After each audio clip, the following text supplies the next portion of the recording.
Welcome to United Social Television, and the derby goes goalless.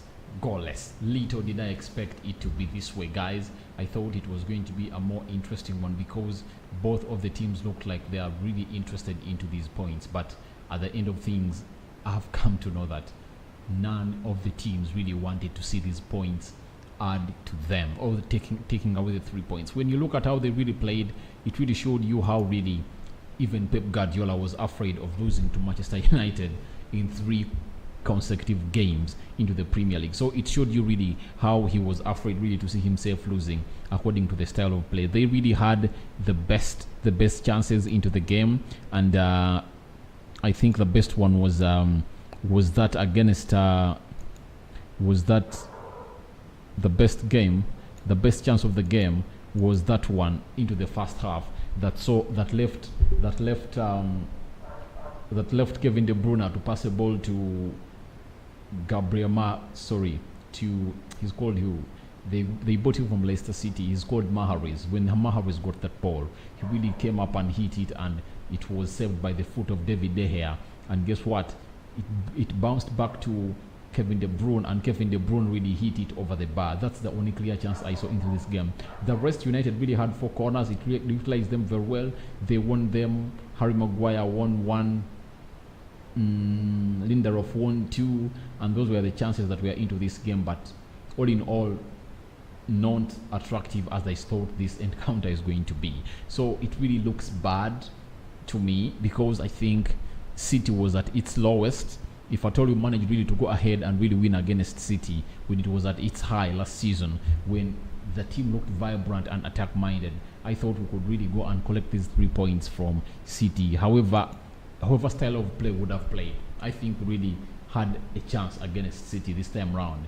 Though I'm not even surprised of how United played, yes, because that's typical Ole Gunnar Solskjaer, and we all know about that. That's how Ole Gunnar Solskjaer goes ahead and plays when he's playing big sides like City. Though he has not gone for a 3-5-2, he has gone for a 4-3-3 system this time round. So I think we really deserved something better into this game. The way we played, Harry Maguire really looked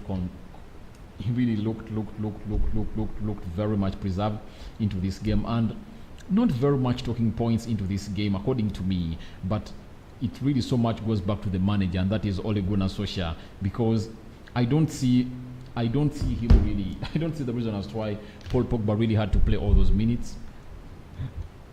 Yes, I think he was last active in the 60th minute when he passed that ball to a player known as Marcus Rashford. So I see no reason as to why he really had to be delayed and stayed on the pitch for all those minutes. So I think he would have been taken off in the 60th minute, and Danny Van Beek would have played a very big role into this encounter, because all what we needed was someone who would get the ball and pass it quicker, because breaking down Man City is not a joke, because they do press. You know, that football that a man known as Pep Guardiola really coaches. They really do a press. They press you each and every time you get the ball. When you get the ball, you've seen Bruno Fernandes, each and every time he got the ball, there are 2 players on him. Marcus Rashford, same applies to him. They started to press on the center line of the field each and every time Manchester United was having the ball. So that's why you found that each and every time Marcus Rashford found himself getting the ball, he was isolated.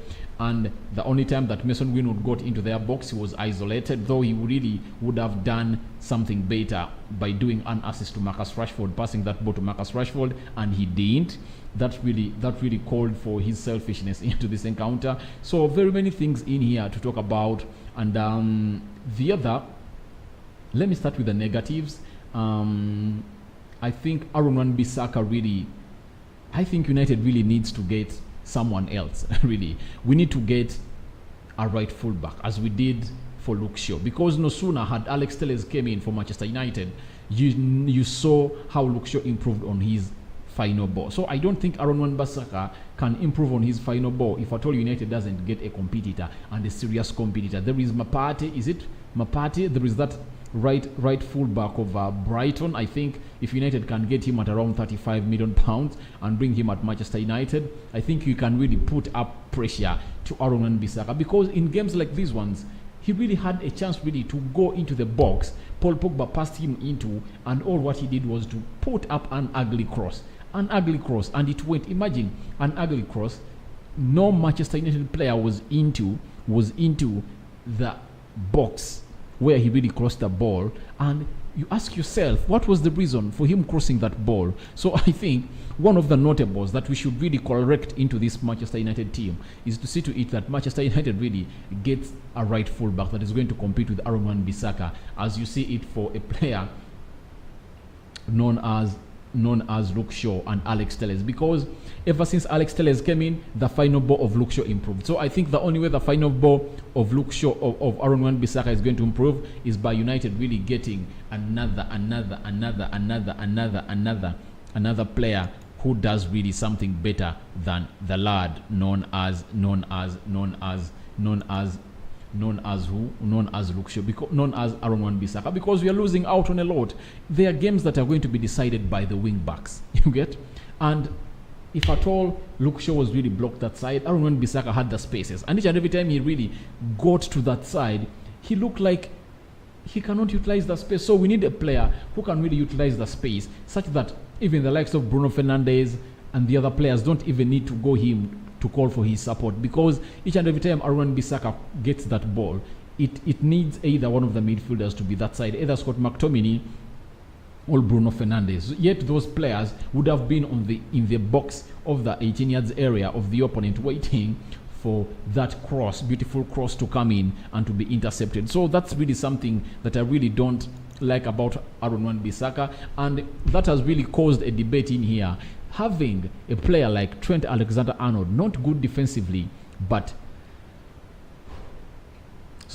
having a player like Trent Alexander-Arnold, not good defensively, but good going in front or going forward, and having an Aaron Wan-Bissaka who is good in defense and not good while going forward. So who do you have? To me, I think I'd rather have a player who can really go forward than defending, because when there are games, most of the games that we need players like Aaron Wan-Bissaka. There are few games. Those are teams that we face, teams like Liverpool, Chelsea, Man City, PSG, and those are the limited number of games. So if I told you to play 8 games are the only games when we need Aaron Wan-Bissaka. The rest of the games, we need a player who can really play that line very well and can really bring in crosses that can really act all cause harm to the opponent, and that is anyone we are playing. So if at all, the beauty of this is that if at all Luke Shaw doesn't function, you are sure that Bissaka's wing will bring in crosses. So I think it's really something great to think about at Manchester United, because the possession in the midfield, we can hold it, but going direct through that defense and counter-attacking football, really sometimes it's hard if at all your wing backs are not functioning. So that's something that affected us. Aaron Wan-Bissaka really had a chance to really utilize the space and really get in and beat up defenders, so he failed. And secondly, the other point that everyone talk about, you remember the ball that was brought in, it was a free kick that deflected off. I think it deflected off one of the defenders of Manchester City, and guess what Scott McTominay did? In the 6 of the opponent, he shielded and it went begging into a corner. So I'm asking myself, do you think a player of a caliber of Danny Van Beek would have gone for that? I think he would have controlled that ball and would have passed it into the 6 yards area of the opponent, and you never know what would have happened. So it shows you the difference, what we miss when we're having Scott McTominay on the pitch and what we really miss.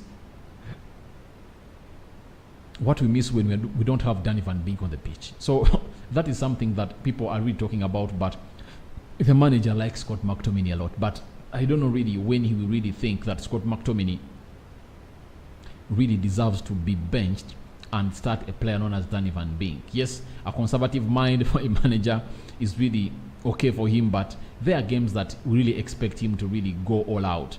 And because a player like Danny Van Beek provides you defensive cover, and whenever he's going forward, he has that art, and that art is lacked by Scott McTominay. Scott McTominay can't launch an attack. He can't do a long ball. He cannot do short passes.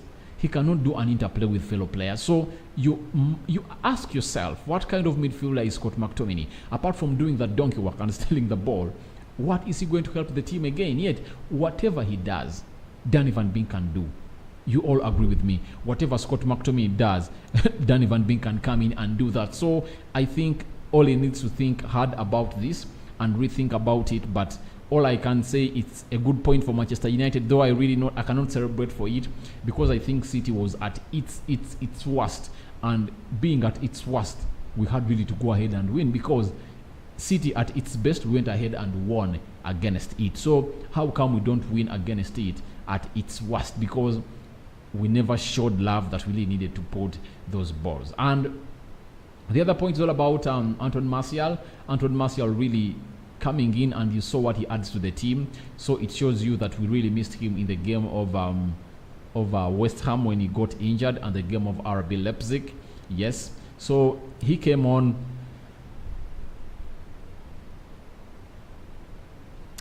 He came on and really put up nice interplays with Bruno Fernandes, releasing him, and Bruno did a shot in there.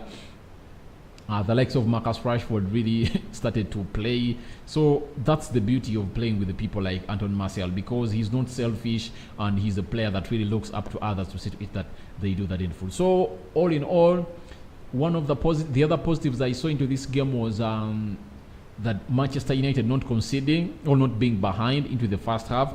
Remember, most of the games we've been playing close to the last 4 games, 5 of them we've been behind by first half. So you see, United has not conceded a goal.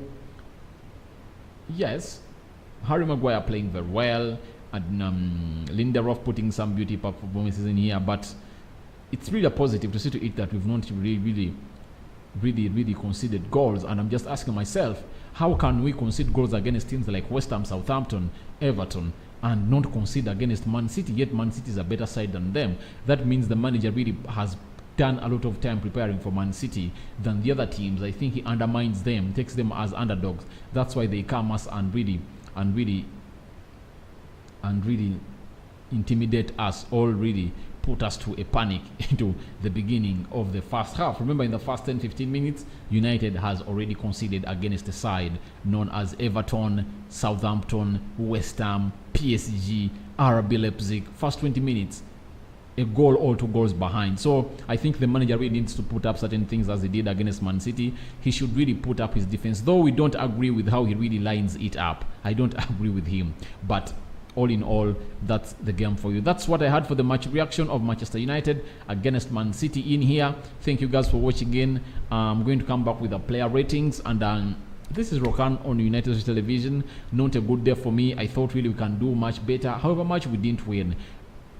Even though we didn't, we would have not gotten a goal, but I think United would have played far much better, and both sides really looked not wanting a win. So all in all, a draw is okay for them, but me as Rokani, I don't think really a draw was enough for us. That is it for that.